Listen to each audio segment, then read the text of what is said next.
Friends, എല്ലാവർക്കും good morning. അപ്പോൾ എല്ലാവർക്കും ഇന്നത്തെ അത്യുഗ്രൻ വിശേഷത്തിലേക്ക് തന്നെ സ്വാഗതം. അങ്ങനെ നമ്മുടെ കിരണും കല്യാണിയും കൂടെ CCTV പരിശോധിച്ചുകൊണ്ടിരിക്കുക.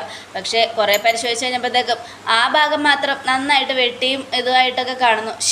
ആകെ ഡാർക്കാണല്ലോ, CCTV കേടാ. അപ്പം പിന്നെ സംശയിക്കേണ്ട, അവൻ CCTV കേടാക്കിയിട്ട് തന്നെയാണ് ഇതിനകത്തേക്ക് കയറിയിരിക്കുന്നത്.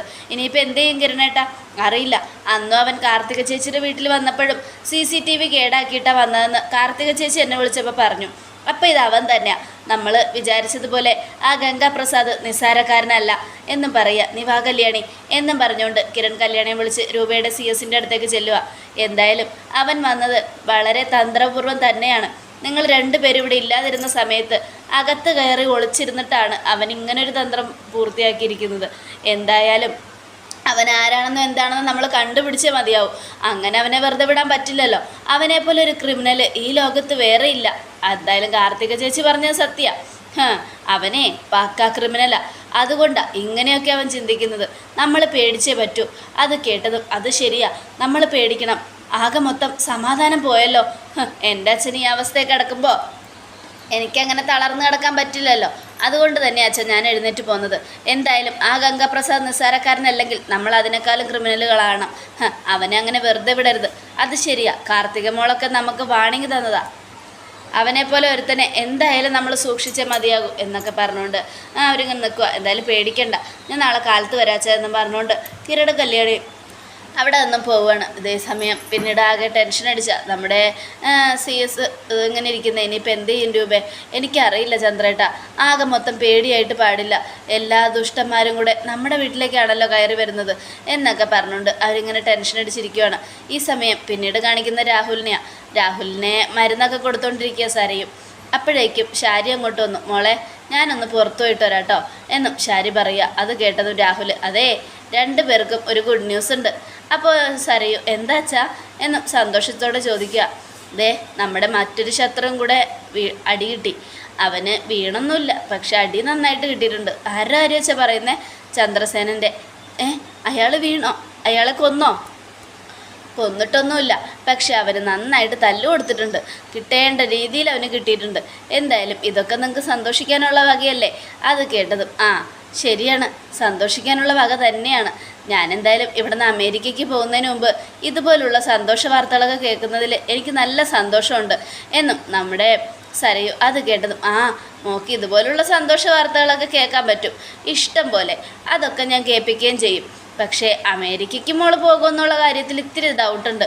അതെന്താ അച്ഛൻ അങ്ങനെ പറഞ്ഞത്? അച്ഛനെല്ലാം ചെയ്യുന്നതിൽ ഞാൻ അച്ഛനെ ഒരുപാട് സ്നേഹിക്കുന്നുണ്ട്, സന്തോഷിക്കുന്നുണ്ട്. പക്ഷേ അച്ഛൻ എൻ്റെ മനുവേട്ടനെ മാത്രം കുറ്റപ്പെടുത്തുന്നത് എനിക്ക് സഹിക്കാൻ പറ്റുന്നില്ല. പിന്നെ അച്ഛനെ ഏത് നേരം എൻ്റെ മനുവേട്ടനെ ഇങ്ങനെ കുറ്റം പറയുന്നതിൽ എനിക്ക് നല്ല സങ്കടമുണ്ട്. ഞാൻ ഒരു കാര്യം പറയാം, ആരൊക്കെ എന്തൊക്കെ പറഞ്ഞാലും എൻ്റെ മനുവേട്ടനെ പോലെ സ്നേഹിക്കാൻ ആർക്കും കഴിയില്ല. എൻ്റെ മനുവേട്ടനെ എനിക്ക് നല്ല വിശ്വാസമാണ്. എൻ്റെ മനുവേട്ടനെ പോലെ സ്നേഹമുള്ള ഒരാൾ വേറെ ഇല്ല ഈ ലോകത്ത്. അത് മനസ്സിലാക്കാതെ അച്ഛനും അമ്മയും ഇങ്ങനെ എൻ്റെ മനുവേട്ടനെ കുറ്റപ്പെടുത്തുന്നത്. വേണ്ട, കൂടുതൽ എൻ്റെ മനുവേട്ടനെ കുറ്റപ്പെടുത്തണ്ട, അതെനിക്ക് സഹിക്കില്ല എന്നും പറഞ്ഞുകൊണ്ട് സരയു ദേഷ്യപ്പെട്ട് അങ്ങ് പോവുക. എന്ത് ചെയ്യാനാ, നമ്മുടെ മോള് ഇപ്പോഴും അവനെ കണ്ണുമടച്ച് വിശ്വസിക്കുകയാണല്ലോ ശരി. അത് തന്നെയാണ് എൻ്റെയും പേടി. ഓരോ ദിവസവും നിങ്ങൾ ഓരോരുത്തരെ ഇല്ലാതാക്കുമ്പോഴും എനിക്ക് സന്തോഷമില്ലാത്തതും അതുകൊണ്ടാണ്. കാരണം എത്ര സന്തോഷിച്ചിട്ടും കാര്യമില്ല. നാളെ നമ്മുടെ മകൾ എല്ലാ സന്തോഷവും നഷ്ടപ്പെട്ട് കരയുമ്പോൾ അവളുടെ കൂടെ ഇരുന്ന് കരയാനുള്ളതാണ്. അങ്ങനെയുള്ളപ്പോൾ എന്ത് സന്തോഷം? ആര് വീണെന്നറിഞ്ഞാലും ഇനി ഒരു സന്തോഷവും ഉണ്ടാവില്ല. മനസ്സിൽ അത്രയ്ക്ക് വേദനയുണ്ട്. എൻ്റെ മോളുടെ കാര്യം ഓർക്കുമ്പോൾ നല്ല സങ്കടമുണ്ട്, നല്ല ടെൻഷനുണ്ട്. എന്ത് ചെയ്യണമെന്ന് ഓർത്തിട്ട് ഒരു പിടിയും കിട്ടുന്നില്ല. നീ പേടിക്കണ്ട ശാരി, നമുക്ക് എന്തെങ്കിലുമൊക്കെ ചെയ്ത് അവളെ രക്ഷപ്പെടുത്താം. നീ ധൈര്യമായിട്ടിരിക്കുക എന്നൊക്കെ പറഞ്ഞ് രാഹുൽ ഉപദേശിക്കുകയാണ്. ഈ സമയം പിന്നീട് കാണിക്കുന്നത് നമ്മുടെ കിരണിനെയാണ്. കിരൺ ഇങ്ങനെ സോഫയിലിരുന്ന് ഓരോന്ന് ആലോചിക്കുക. എന്നായാലും അവൻ ആരായിരിക്കും? ഈ ജെറി ജോൺ തന്നെയാണോ ഗംഗാപ്രസാദ്? ഒരു പിടിയും കിട്ടുന്നില്ലല്ലോ. സാഹചര്യങ്ങളൊക്കെ വെച്ച് നോക്കുമ്പോൾ അവൻ തന്നെ ആകാനാണ് സാധ്യത. കാരണം കാർത്തിക ചേച്ചിയുടെ വീട്ടിൽ വന്നവനും CCTV ഓഫ് ചെയ്ത് കേടാക്കിയിട്ടാണ് വന്നത്. അതുപോലെ നമ്മുടെ വീട്ടിൽ വന്നവനും അങ്ങനെ തന്നെയാണ് ചെയ്തത്. അങ്ങനെയുള്ളപ്പോൾ ഒരേ റൂട്ടിലൂടെ സഞ്ചരിക്കുന്നവനാണല്ലോ ഇവൻ. അപ്പോൾ ദീപ, എന്നാലും ആ ജെറി ജോൺ നമ്മളെയൊക്കെ സഹായിച്ചതുകൊണ്ട് കിരൺമോനെ രക്ഷിച്ചതുകൊണ്ട് നമ്മൾ എത്രമാത്രം അവനെ വിശ്വസിച്ചു. എന്നിട്ടും ഇന്നത്തെ കാലത്ത് ആരെയും വിശ്വസിക്കാൻ പാടില്ല എന്ന് നമ്മളെ കാണിച്ചു തന്നതുപോലെയാണ് ഇപ്പോൾ നമ്മളുടെ മുൻപിൽ ആ ജെറി ജോൺ ആരാണെന്ന് തെളിഞ്ഞിരിക്കുന്നത്. അത് ശരിയാ. എന്തായാലും ജെറി ജോൺ തന്നെ ഈ സമയമാണെങ്കിൽ നമ്മുടെ താര ചായം കൊണ്ടുവരും. അപ്പോൾ താരയുടെ മുഖം കണ്ടപ്പോൾ ദീപ കിരൺമോൻ്റെ അച്ഛനെയും ആക്രമിക്കാൻ ശ്രമിച്ചത് അവനാണെന്ന് അറിഞ്ഞപ്പോൾ മുതൽ താരയുടെ മുഖം ആകെ മാറിയിരിക്കുക. മനസ്സും പേടിയും ടെൻഷനൊക്കെ താരയ്ക്ക് അങ്ങനെ തന്നെയുണ്ട്. അത് കേട്ടതും ആൻറ്റി ടെൻഷനൊന്നും അടിക്കണ്ട. എങ്ങനെ അടിക്കാതിരിക്കും മോനെ? ആ രാഹുൽ താരയെ തള്ളിക്കളഞ്ഞപ്പോഴും താരയ്ക്ക് താങ്ങും തണലുമായി നിന്നവരല്ലേ മോൻ്റെ അച്ഛൻ. അങ്ങനെയുള്ളപ്പോൾ താരയ്ക്ക് സങ്കടം വരാതിരിക്കുമോ? താര ആകെ പേടിച്ചു പോയി. താരയുടെ ജീവിതം ഇന്ന് നിലനിൽക്കുന്നുണ്ടെങ്കിൽ അതിന് കാരണക്കാരൻ ചന്ദ്രസേനൻ സാറാ. അങ്ങനെയുള്ളപ്പോൾ ഇങ്ങനെയൊക്കെ സംഭവിച്ചതിൽ താരയ്ക്ക് നല്ല വിഷമമുണ്ട്. എന്ത് ചെയ്യാൻ ആൻറ്റി? ശത്രുക്കൾ പതുങ്ങിയിരിക്കുക. അപ്പം പിന്നെ നമ്മൾ സൂക്ഷിച്ചല്ലേ മതിയാവും എന്നൊക്കെ പറയണ ഈ സമയം കല്യാണി, എന്തായാലും എൻ്റെ കാര്യത്തിൽ എനിക്ക് ടെൻഷനില്ല. ഞാനിങ്ങനെ ഇവിടെ കിടക്കുന്നു. എന്നാൽ നിൻ്റെ കാര്യത്തിൽ എനിക്ക് നല്ല ടെൻഷനുണ്ട്. നീ ഏത് നേരവും ജോലിയും കാര്യമൊന്നും പറഞ്ഞ് പുറത്തിറങ്ങി നടക്കുക. എനിക്ക് പേടിയൊന്നുമില്ല കിരണേട്ടാ. അവനെ ഞാൻ കാണാൻ കാത്തിരിക്കുക. എൻ്റെ കിരണേട്ടനെയും അച്ഛനെയും വീഴ്ത്തി അവനെൻ്റെ കയ്യിൽ കിട്ടിയാലുണ്ടല്ലോ അരച്ച് കലക്കി ഞാൻ കുടിക്കും. അത്രയ്ക്ക് ദേഷ്യം എനിക്കുണ്ട്. എൻ്റെ കിരണേട്ടനെ തല്ലിയവൻ ആരാണെങ്കിലും അവൻ എൻ്റെ മുന്നിൽ വന്ന ഉറപ്പായിട്ടും എൻ്റെ കൈയുടെ കരുത്തെന്താണെന്ന് അവൻ അറിയും എന്നും കല്യാണി. അത് കേട്ടതും കല്യാണി, കാർത്തിക പറഞ്ഞതുപോലെ ഗംഗാപ്രസാദ് നിസ്സാരക്കാരനല്ല. വളരെ തന്ത്രപൂർവ്വം കരുക്കൾ നീക്കുന്നവനാണ്. അതുകൊണ്ട് നമ്മളിത്തിരി സൂക്ഷിച്ചേ മതിയാകും. എനിക്ക് പേടിയില്ല കിരണേട്ടാ. ടെൻഷൻ മനസ്സിലുണ്ടെങ്കിലും അവനെ ഞാൻ കൈകാര്യം ചെയ്യും, അത് ഉറപ്പാ. കല്യാണി, കാർത്തിക പറഞ്ഞത് ഓർമ്മയുണ്ടോ? ആരൊക്കെ എന്തൊക്കെ പറഞ്ഞാലും അവനെ കൈകാര്യം ചെയ്യുന്ന കാര്യം ഇത്തിരി ബുദ്ധിമുട്ടാണ്. കാരണം അവൻ അത്രയ്ക്ക് വലിയ ക്രിമിനലാണ്. അവനെപ്പോലൊരു ലോക ക്രിമിനൽ ഈ നാട്ടിൽ വേറെ ഇല്ല എന്ന് പറഞ്ഞു കാർത്തിക. അതുകൊണ്ട് നമ്മൾ സൂക്ഷിച്ചേ മതിയാകൂ എന്നൊക്കെ കിരൺ പറയുകയാണ് ഈ സമയം. പിന്നീട് കാണിക്കുന്നത് നമ്മുടെ കല്യാണിക്ക് ഒരു കോൾ വരും. അതേ അമ്മയാണല്ലോ വിളിക്കുന്നത്. എടുക്ക് കല്യാണി. ഹലോ അമ്മേ. ശരി അമ്മേ, ഞാൻ ഉടനെ വരാം എന്ന് പറഞ്ഞുകൊണ്ട് കല്യാണി ഫോൺ കട്ട് ചെയ്തു. എന്താ കല്യാണി? അമ്മയെ കിരണേട്ട വിളിച്ചത്. അമ്മയ്ക്കൊന്നും തന്നെ അത്യാവശ്യമായിട്ട് കാണണമെന്ന്. എന്തായിരിക്കും? അതൊന്നും പറഞ്ഞില്ല. ഇനി വേറെ എന്തെങ്കിലും പ്രശ്നം ഉണ്ടാവോ? അറിയില്ല കിരണേട്ടാ, ഞാനൊന്ന് പോയിട്ട് വരാം എന്ന് പറഞ്ഞുകൊണ്ട് കല്യാണി പെട്ടെന്ന് തന്നെ കാർ എടുത്തോണ്ട് നേരെ അങ്ങ് പോവുക. ഈ സമയം ഈശ്വര, ഇനി എന്തെങ്കിലും പ്രശ്നം ഉണ്ടാവോ? എനിക്കാണെങ്കിൽ ഇങ്ങനെ കിടക്കാൻ വയ്യ. എൻ്റെ അച്ഛനും എൻ്റെ അമ്മയ്ക്കും എന്തെങ്കിലും സംഭവിച്ചാൽ ഞാൻ പിന്നെ ജീവിച്ചിരുന്നിട്ട് കാര്യമില്ല എന്നൊക്കെ പറഞ്ഞുകൊണ്ട് നമ്മുടെ കിരൺ ഇങ്ങനെ സങ്കടപ്പെട്ടിരിക്കുക. അപ്പോൾ ദൈവം സങ്കടപ്പെടാതെ മോനെ, എല്ലാം ശരിയാവും, നല്ലവരുടെ കൂടെ ദൈവം ഉണ്ടാവും, മോൻ സമാധാനമായിട്ടിരിക്കുക എന്നൊക്കെ പറഞ്ഞ് ആശ്വസിപ്പിക്കുകയാണ്. ഈ സമയം പിന്നീട് രൂപയെയും CS-നെയുമാണ് കാണിക്കുന്നത്. അവരിങ്ങനെ ടെൻഷൻ അടിച്ചുകൊണ്ടിരിക്കുമ്പോൾ നമ്മുടെ കല്യാണി എത്തിയതും എന്താ അമ്മ എന്താ എന്നെ കാണണമെന്ന് പറഞ്ഞേ? ഇതേ നോക്കിയ മോളെ, എനിക്ക് ഒരു മെസ്സേജ് വന്നിട്ടുണ്ട് എന്നും പറഞ്ഞുകൊണ്ട് ഫോൺ കയ്യിലേക്ക് കൊടുക്കുക. ഈ സമയം ഫോൺ മേടിച്ച് കല്യാണി അത് വായിച്ച് നോക്കുക. ആദ്യം മകനെ വീഴ്ത്തി. മകൻ തളർന്നു കിടക്കുക, ഓർമ്മശക്തി ഇല്ലാതെ. അതുപോലെ അച്ഛനെയും വീഴ്ത്താൻ ശ്രമിച്ചു. പക്ഷേ എൻ്റെ പട്ടികയിൽ നിങ്ങളൊന്നുമില്ല. ആ കാർത്തികയെ നിങ്ങൾ സഹായിക്കാതിരുന്നാൽ ഉറപ്പായിട്ടും എൻ്റെ പട്ടികയിൽ നിന്നും നിങ്ങളെയൊക്കെ ഞാൻ ഒഴിപ്പിച്ചു വിടാം. എനിക്കതിലൊരു ബുദ്ധിമുട്ടുമില്ല. പിന്നെ കാർത്തികയ്ക്ക് സഹായിയായി നിൽക്കുന്ന നിങ്ങളെല്ലാവരെയും ഞാൻ തീർക്കണ്ടായെങ്കിൽ അവൾക്കൊരു സഹായമായിട്ട് നിങ്ങൾ മുന്നിലുണ്ടാവാൻ പാടില്ല. പിന്നെ അത് മാത്രമല്ല, എന്തൊക്കെ സംഭവിച്ചാലും കാർത്തികയെ സപ്പോർട്ട് ചെയ്യാനോ സഹായിക്കാനോ നിങ്ങൾ ആരും വരരുത്. അങ്ങനെ വന്നാൽ ഉറപ്പായിട്ടും നിങ്ങൾ സ്നേഹിക്കുന്നവരെയും നിങ്ങൾക്ക് പ്രിയപ്പെട്ടവരെയും നിങ്ങൾക്ക് നഷ്ടപ്പെടും മരണത്തിലൂടെ എന്നും പറഞ്ഞുകൊണ്ട് മെസ്സേജ് അവസാനിക്കുകയാണ്. അത് കേട്ടതും കല്യാണി ഞെട്ടലോടുകൂടെ ഇങ്ങനെ നിൽക്കുക. ആരായിരിക്കും മെസ്സേജ് അയച്ചത്? അതെ, നമ്മളെ അറിയുന്ന ആരോ ആണ്. അതാരാണെന്ന് കണ്ടുപിടിച്ചേ മതിയാകും. എന്തായാലും ഈ മെസ്സേജ് ഒരു താക്കീത, ഒരു വാണിംഗ്. ഉറപ്പായിട്ടും ഈ മെസ്സേജ് കേട്ട് പേടിക്കുന്നവരല്ല നമ്മളെന്ന് അവനെ ബോധ്യപ്പെടുത്തി കൊടുക്കണം. ആ ഗംഗാപ്രസാദ് അവൻ നിസ്സാരക്കാരനല്ല എന്ന് ഇപ്പം മനസ്സിലായി. പക്ഷേ അവനെ വെറുതെ വിടില്ല ഞാൻ. അപ്പം യാമിനി, എന്നാൽ പിന്നെ സാർ അവനെ പോലീസിന് പിടിച്ചു കൊടുത്തൂടെ? പോലീസിന് പിടിച്ചു കൊടുത്താലും അവൻ വീണ്ടും പുറത്തിറങ്ങി വരുന്നവൻ ഇതിനേക്കാളും ഡബിൾ മടങ്ങ് ക്രിമിനലായിട്ടേ ഇറങ്ങി വരൂ. അതുകൊണ്ട് അവനെ വെളിയിൽ വെച്ച് തന്നെ തീർക്കണം. അത് കേട്ടത് രൂപ, വെളിയിൽ വെച്ച് തീർക്കണമെന്ന് നമ്മൾ വിചാരിക്കുമ്പോൾ അവൻ നമ്മളെ എല്ലാവരെയും തീർക്കണമെന്നല്ല ചന്ദ്രേട്ടൻ വിചാരിക്കുന്നത്. ഇതാകെ മൊത്തം മനസ്സിൻ്റെ സമാധാനം പോയി. എൻ്റെ ചന്ദ്രേട്ടനെ സ്നേഹിച്ച് തുടങ്ങിയിട്ടേ ഉള്ളൂ.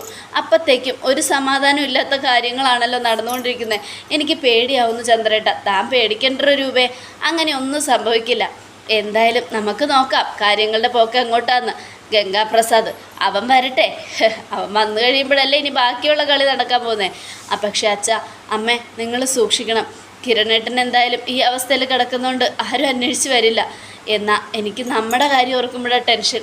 എൻ്റെ കാര്യം കൂടെ പോട്ടെ എന്ന് വിചാരിക്കാം. അച്ഛനും അമ്മയും ഏത് നിമിഷവും പുറത്തൊക്കെ ഇറങ്ങി നടക്കുന്നതാ, ഒന്ന് സൂക്ഷിച്ചോണേ എന്നും കല്യാണി.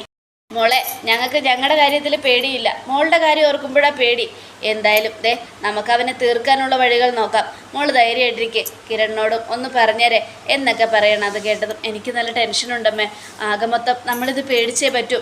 കാർത്തിക ചേച്ചി വാണിംഗ് തന്നിട്ടുണ്ടെങ്കിൽ ഉറപ്പായിട്ടും നമ്മൾ അവനെ പേടിക്കണം. ഇനി അവനെ കണ്ടുപിടിച്ചേ മതിയാവും. ജെറി ജോണും ഗംഗാപ്രസാദും ഒരാളാണോ എന്നുള്ള സംശയം മുറുകിക്കഴിഞ്ഞു എന്നും കല്യാണി. ഈ സമയം മോളെ എന്തായാലും അവനെ നമ്മൾ തിരിച്ചറിഞ്ഞു കഴിഞ്ഞു. അവൻ എത്ര പ്രാവശ്യം നിങ്ങളുടെ വീട്ടിൽ വന്നു, എന്നിട്ടും നിങ്ങളവനെ മനസ്സിലാക്കിയില്ല. അതാണ് അവൻ്റെ ബുദ്ധി, ക്രിമിനൽ ബുദ്ധിയാണ്. അവൻ ക്രിമിനൽ ബുദ്ധി വെച്ച് പലരെയും വീഴ്ത്താൻ നോക്കുന്നുണ്ട്. എന്തായാലും മോളിനി അങ്ങനെയൊന്നും നോക്കിയിട്ട് പേടിക്കണ്ട. അവൻ്റെ കാര്യത്തിലൊരു തീരുമാനം ഉണ്ടാക്കാം. കിരണിനോട് ഏതാണ്ട് ഇനി അങ്ങനെ തന്നെ ഇരുന്നാൽ മതി എന്ന് പറ. എത്രയും പെട്ടെന്ന് എഴുന്നേറ്റ് വന്നാൽ അവസാനം അവൻ്റെ വലയിൽ കിരണും ചിലപ്പോൾ വീഴേണ്ടി വരും. അതുകൊണ്ട് നമുക്ക് പുറത്തുനിന്ന് കളിക്കാം മോളെ, അവനവിടെ നിൽക്കട്ടെ എന്നൊക്കെ പറഞ്ഞുകൊണ്ട് CS-ഉം രൂപയൊക്കെ ഉപദേശിക്കുന്ന വാമേ നമുക്ക് പോയിട്ട് വരാം എന്നും പറഞ്ഞുകൊണ്ട് കിരണും കല്യാണിയും രൂപയും കൂടെ പോവുകയാണ്. ഈ സമയമാണെങ്കിൽ പിന്നീട് നമ്മുടെ ശാരിയുടെ വീട്ടിൽ കോളിംഗ് ബെൽ അടിക്കുക. കോളിംഗ് ബെൽ അടിച്ചതും ശാരി വാതിൽ തുറന്നു. ആ രൂപയായിരുന്നോ എന്ന് ചോദിക്കുക. ഞാൻ മാത്രമല്ല, എൻ്റെ മരുമോളും വന്നിട്ടുണ്ട് എന്നും രൂപ. അത് കേട്ടതും എന്താ അത് കല്യാണി ഞാൻ ഇടക്കിടക്ക് കാണുന്നതല്ലേ? കാണുന്നതാണ്, പക്ഷെ ഞാൻ ഇങ്ങോട്ടേക്ക് വന്നിട്ടില്ലല്ലോ, അപ്പുറത്ത് വെച്ചല്ലേ കാണുന്നേ. അല്ല രൂപേ, വെറുതെ വന്നാണോ? അല്ല, അകത്ത് കിടക്കുന്ന ആ കാലമാടനെ കാണാൻ, എൻ്റെ ആങ്ങളെ എന്ന ആ കാലമാടനെ. അതിന് അച്ഛനെവിടെ ഇല്ല എന്നും സരയു. അയ്യോ ഇല്ലേ, നിൻ്റെ അച്ഛൻ തല്ലുകൊണ്ട് ഇവിടെ കിടക്കുമല്ലേ, അത് ഞങ്ങൾക്ക് നന്നായിട്ട് അറിയാം. എന്നിട്ടാണോ കള്ളം പറയുന്നത്? എടി നിൻ്റെ ഭർത്താവിനെ ഇത്തിരിയെങ്കിലും ഉളുപ്പുണ്ടോ? സ്വന്തം പെങ്ങടെ സ്വത്ത് തട്ടിയെടുത്ത് ജീവിക്കാൻ നോക്കുന്ന ആ നാറിക്ക് കുറച്ചെങ്കിലും ഉളുപ്പുണ്ടെങ്കിലേ നല്ല അന്തസ്സായിട്ട് പോയി ജോലി എടുത്ത് ജീവിക്കാൻ പറ. തടിക്കും തൻ്റെ അടുത്തിനും കുഴപ്പമൊന്നുമില്ലല്ലോ. അപ്പം പിന്നെ ആ നാറി എന്തിനാ വീട്ടിലെ മൂത്ത ആളായിട്ടും പെങ്ങക്കടെ സ്വത്തിന് വേണ്ടി ആഗ്രഹിക്കുന്നത്? അവനെപ്പോലെ ഒരു ലോകനാറിയെ ഞാൻ എൻ്റെ ജീവിതത്തിൽ കണ്ടിട്ടില്ല. എൻ്റെ രൂപേ, എനിക്ക് എന്ത് ചെയ്യാൻ പറ്റും? അയാൾ തലയ്ക്ക് വെളിവില്ലാതെ ഓരോന്ന് ചെയ്തു കൂട്ടുമ്പോൾ ഞാൻ എന്ത് ചെയ്യാനാ രൂപേ? ഭർത്താവായി പോയില്ലേ, തള്ളിക്കളയാൻ പറ്റുമോ എന്നും ചോദിക്കുകയാണ്. അത് കേട്ടതും തള്ളിക്കളയാൻ പറ്റില്ല അല്ലേ? മോളുടെ അച്ഛൻ ഒരു ക്രിമിനലാ, എന്നിട്ട് മോളുടെ അമ്മ മോളുടെ അച്ഛനെ തള്ളിക്കളഞ്ഞില്ലേ? അങ്ങനെ വേണോടി പെണ്ണുങ്ങളായ, അല്ലാതെ ആണും പെണ്ണും കെട്ട രീതിയിൽ നടക്കരുത് എന്നൊക്കെ പറയുക. അത് കേട്ടതും നമ്മുടെ സരിയെ തുറിച്ചു നോക്കുക. അപ്പോൾ കല്യാണി, എന്താ നീ തുറിച്ചു നോക്കുന്നേ? നിനക്കത് പറഞ്ഞത് പിടിച്ചില്ലേ? എന്തായാലും സത്യമല്ലേ പറഞ്ഞത് എന്നും നമ്മുടെ കല്യാണി ചോദിക്കുന്നതായിട്ട് സരി ഒന്നും ഉണ്ടായിരിക്കും. മിണ്ടി അടി കിട്ടുമെന്നറിയാവേ. ഈ സമയമാണെങ്കിൽ ഒരു കാര്യം ഞാൻ പറഞ്ഞേക്കാം. എൻ്റെ കുടുംബത്തിൽ കയറി എൻ്റെ ഭർത്താവിനെയോ എൻ്റെ മക്കളെയോ എന്തെങ്കിലും ചെയ്താൽ ഈ രൂപ ആരാണെന്ന് നീയൊക്കെ അറിയും. പിന്നെ ഒന്നുകൂടെ, എന്തൊക്കെ സംഭവിച്ചാലും എൻ്റെ ചന്ദ്രേട്ടനൊരു ആപത്തും വരില്ലടി. നിൻ്റെ കെട്ടിയോനെന്ന് പറയുന്നവനുണ്ടല്ലോ രാഹുൽ, അവനെ തീർക്കണമെന്ന് കരുതി തന്നെയാണ് ഞാൻ ഇരുന്നത്. പക്ഷെ ഞാനത് ചെയ്യാത്ത എന്തുകൊണ്ടാണെന്നറിയാമോ? എൻ്റെ ചന്ദ്രേട്ടനെ സ്നേഹിച്ചിട്ട് കുറച്ച് നാളെ ആയിട്ടുള്ളൂ. അങ്ങനെ സ്നേഹിക്കാൻ തുടങ്ങിയതുകൊണ്ട് നിൻ്റെ ഭർത്താവ് ഇപ്പോൾ രക്ഷപ്പെട്ടു പോകുന്നത്. ഇല്ലെങ്കിൽ അവനെ കൊന്ന് ഞാൻ എപ്പോഴേ ജയിലിലേക്ക് പോയാനെ എന്നൊക്കെ പറയാം. എടി ഒരു കാര്യം ഞാൻ പറയട്ടെ, നിൻ്റെ ജീവിതം തകർന്നു എന്ന് അറിഞ്ഞിട്ട് തന്നെയാടി നിൻ്റെ തന്തയെന്ന് പറയുന്നവൻ എൻ്റെയും കുടുംബം തകർക്കാൻ നോക്കുന്നത്. എൻ്റെ കുടുംബം തകർത്ത് എൻ്റെ സ്വത്തുക്കളൊക്കെ തട്ടിയെടുത്ത് നിൻ്റെ പേരിലെല്ലാം എഴുതി വെച്ച് നിനക്കുണ്ടാകുന്ന തകർച്ചകളിൽ നിന്നും നിന്നെ രക്ഷിക്കാനാണ് ആ കാലമാടൻ നോക്കുന്നത്. പക്ഷെ അത് എൻ്റെ കുടുംബത്തിനെ ബലി കൊടുത്തിട്ടാണെങ്കിൽ അവന് പിന്നെ ആ സമാധാനം കൊടുക്കില്ല. മനസ്സിലായല്ലോ എന്നും പറഞ്ഞുകൊണ്ട് രൂപ നിൽക്കുക. അമ്മേ നമുക്ക് പോയി നോക്കിയിട്ട് വരാം എന്നും പറഞ്ഞുകൊണ്ട് രണ്ടുപേരും കൂടെ മുകളിലേക്ക് പോവുക. ഈ സമയം കല്യാണിയും രൂപയും പോയി കഴിഞ്ഞതും അപ്പോൾ അച്ഛൻ ഇവിടെ തല്ലുകൊണ്ട് കിടക്കുന്ന കാര്യം അവൾ അറിഞ്ഞൂല്ലേ? എൻ്റെ മോൾ അതെങ്ങനെ അറിയാതിരിക്കും? അവളും അവളുടെ ആൾക്കാരും കൂടി ചേർന്നാണല്ലോ ഇത് ചെയ്തത്. അപ്പം പിന്നെ അറിയാതിരിക്കുമോ? അതും ശരിയാ. ഈ സമയം പിന്നീട് രാഹുലിനെയാണ് കാണിക്കുന്നത്. രാഹുലാണെങ്കിൽ അവിടെ ഇങ്ങനെ കിടക്കുക. അപ്പോൾ ഓരോന്ന് ആലോചിച്ചുകൊണ്ടുള്ള രാഹുലിൻ്റെ കിടപ്പ് കണ്ടുകൊണ്ട് രൂപയും കല്യാണിയും കൂടെ വരികയാണ്. അപ്പോൾ അവർ വന്നതൊന്നും രാഹുൽ അറിഞ്ഞിട്ടില്ല. ഓരോന്ന് ആലോചിച്ച് കിടക്കുന്നുണ്ട്. ഇനി അടുത്തത് ആരെ കൊല്ലാമെന്ന് ആലോചിച്ച് കിടക്കുകയായിരിക്കും എന്നും രൂപയുടെ ശബ്ദം കേട്ടതും രാഹുൽ തിരിഞ്ഞു നോക്കുക. തിരിഞ്ഞു നോക്കിയതും നീയായിരുന്നോ? അതെ ഞാൻ തന്നെയാ. പിന്നെ അല്ലാതെ ആരാടോ തന്നെ കാണാൻ ഇങ്ങോട്ട് വരുന്നത്? ദേ ഒരു കാര്യം ഞാൻ പറഞ്ഞേക്കാം, എൻ്റെ കുടുംബത്തിൽ കയറി കളിച്ചാലുണ്ടല്ലോ തൻ്റെ കയ്യും കാലും ഞാൻ പിഴുതെടുക്കും. പിന്നെ തനിക്ക് നടക്കാനോ സംസാരിക്കാനോ പ്രവർത്തിക്കാനോ ഒന്നും കഴിയാത്ത വിധം തന്നെ ഞാൻ കടത്തിക്കളയും. മനസ്സിലായോടോ എന്ന് ചോദിക്കണം. അത് പറയണത് കേട്ടതും എന്തൊക്കെയാണ് നിങ്ങളീ പറയുന്നേ? ഞാനൊന്നും ചെയ്തിട്ടില്ല, ഞാനൊന്നും ചെയ്തിട്ടില്ല. എന്ത് ചെയ്തിട്ടില്ല എന്നാ പറയുന്നേ? എന്താ ചെയ്തിട്ടില്ലാത്തതെന്ന് എന്നും കല്യാണി ഭീഷണിപ്പെടുത്തി ചോദിക്കുന്നതായിട്ട് രാഹുൽ ഞെട്ടുകയാണ്. അതോടുകൂടി എപ്പിസോഡ് അവസാനിക്കണം. നാളത്തെ ഒരു തകർപ്പൻ വിശേഷത്തിനായിട്ട് കാത്തിരിക്കുക. എല്ലാവർക്കും ഒരിക്കൽ കൂടെ നല്ലൊരു ശുഭദിനം തന്നെ ആയിക്കോട്ടെ. Thank you.